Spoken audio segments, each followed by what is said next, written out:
Αυτός είναι ο Άρης. Ο Άρης ζει μόνο στην Αθήνα και είναι φοιτητής της νομικής. Αυτή είναι μια τυπική μέρα του Άρη, ο οποίος προσπαθεί να ζήσει αυτόνομος. Η Αθήνα είναι μια ευρωπαϊκή πόλη, του λένε, και εκείνος συνήθως γελάει.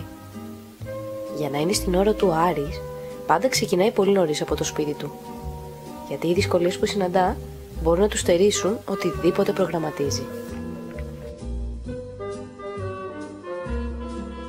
Ο Άρης προσπαθεί να ξεκινάει την ημέρα του πάντοτε με χαμόγελο, γιατί ξέρει πως αν μετρήσει όλες τις δυσκολίες που συναντάει από το πρωί που φεύγει από το σπίτι του έως το βράδυ που γυρίζει, τότε απογοητεύεται. Η έλλειψη υποδομών στερεί από τον Άρη πολύτιμο χρόνο από την καθημερινότητά του. Στενά και κατεστραμμένα πεζοδρόμια,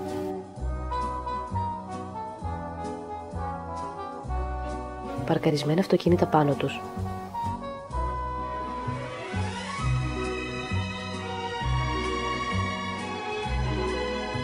ανύπαρκτες ράμπες,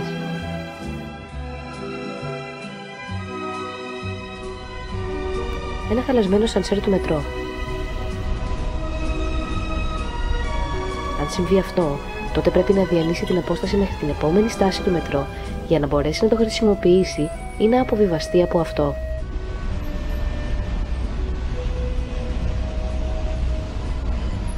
Και όλα αυτά είναι ένα μικρό δείγμα από τις δυσκολίες που συναντά καθημερινά ο Άρης.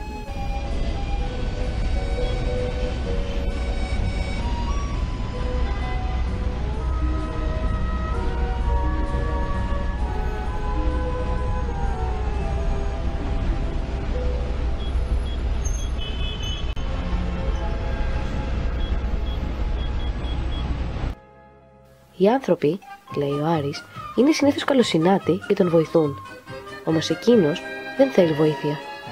Θέλει να έχει δικαίωμα. Δικαίωμα στην πρόσβαση. Όμως αυτό καταπατάται και στερείται καθημερινά.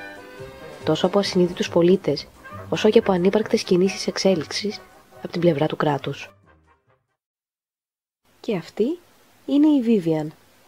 Η Βίβιαν σπουδάζει οικονομικά και ζει στην Αθήνα με τους γονείς της. Η μέρα της, αφού ξυπνήσει και μέχρι να ετοιμαστεί, ξεκινάει πάντα με μουσική.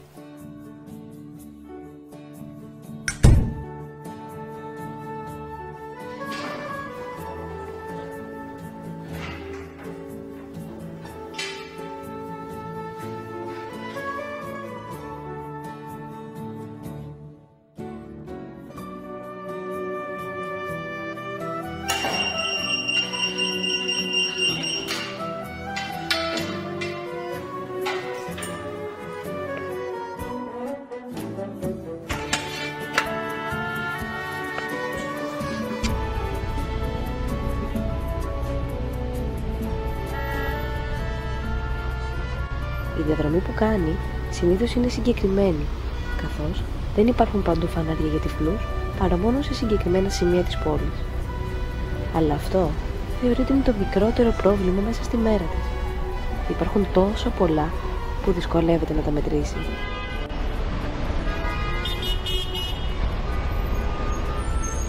Αν και οι άνθρωποι προσφέρουν βοήθεια, η Βίβιαν δεν θέλει βοήθεια. Θέλει να έχει δικαίωμα στην πρόσβαση. Μπορεί να ζήσει αυτόνομα. Δεν ζητάει βοήθεια. Ζητάει στοιχειώδη δικαιώματα στην πρόσβαση και στην ποιότητα ζωής.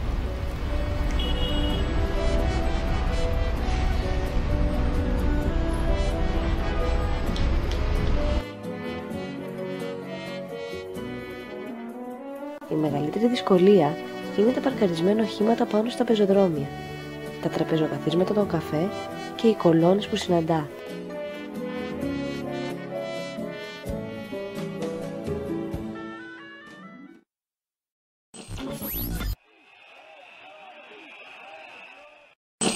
Ευρωπαϊκής προοπτικής της Ελλάδας.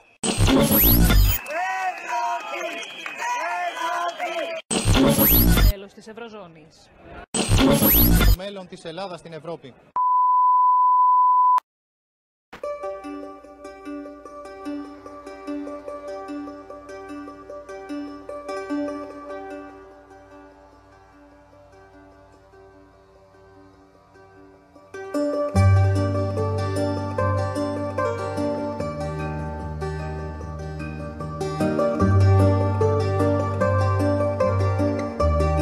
μόνο που τα πράγματα δεν είναι όπως ακριβώς φαίνονται.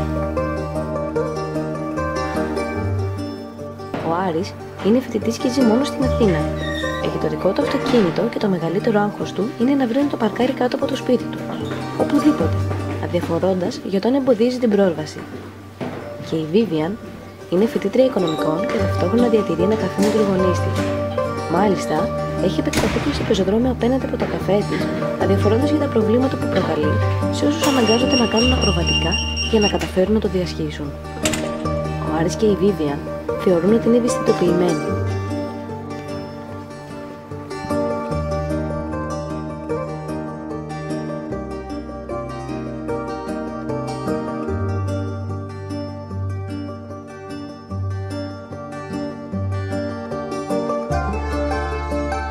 Ο Άρης και η Vivian κατάφεραν να ξυπνήσουν.